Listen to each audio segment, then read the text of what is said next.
Well, from here, guys, as you make your way further forward, you've got some more marine birds on the left-hand side. The small white birds here today are going to be the red-billed gull, a very common bird in the area. But with them, a bit higher up, we've got a few larger black and white birds. These ones are the black-back gull.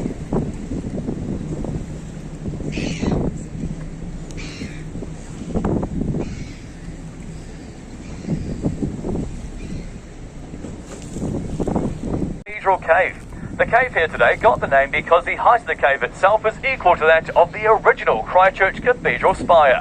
But unfortunately, this was back before the earthquakes of 2011. But the cave here today, guys, this is also a great place to see the layering effect of the once active volcano. So we've got these larger layers in front of us here today, which is called basalt. This is the old lava flow from each major eruption.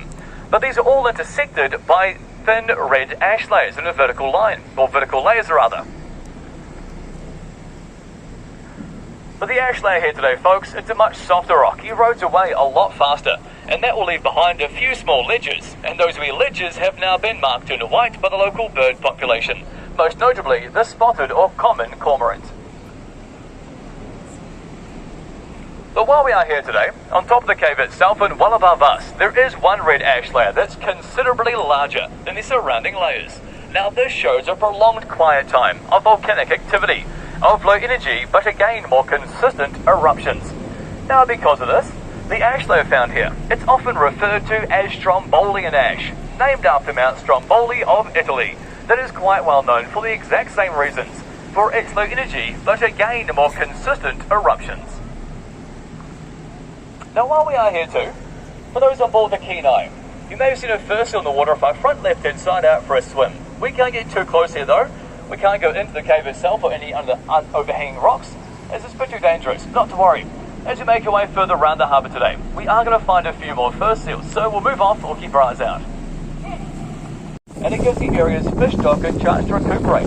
But along with this, it also gives the local penguin and dolphin populations a readily available food source.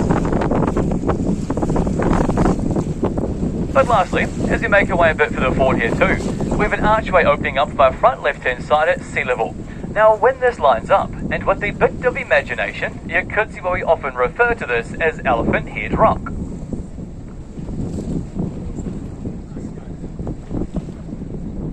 Now while a bit further away we can see it there now, and just in case you are having trouble trying to spot the elephant, I'll talk you through it. So, the pillar of the archway itself, well this makes up the trunk of the elephant, leading up towards a tusk, with the ear on the left and the eye upon the right.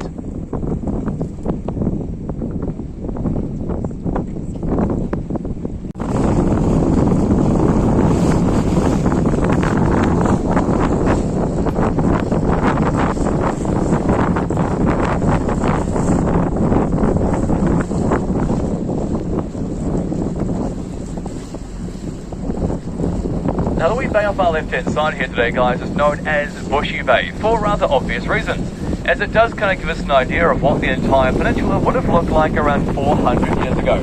Now it was back then that the entire peninsula would have been covered in a dense native forest, and some trees out here would have been close to 1,000 years old. But over time, as the first Europeans made their way here, well, they began to cut the old trees down and clear the land down here for themselves. So grab a stick, get some fresh air, and keep your eyes on the landmass around us, or something else that's stable. Also, let the crew know, as I've got a few other tips and tricks, and they'll do their best to help you out.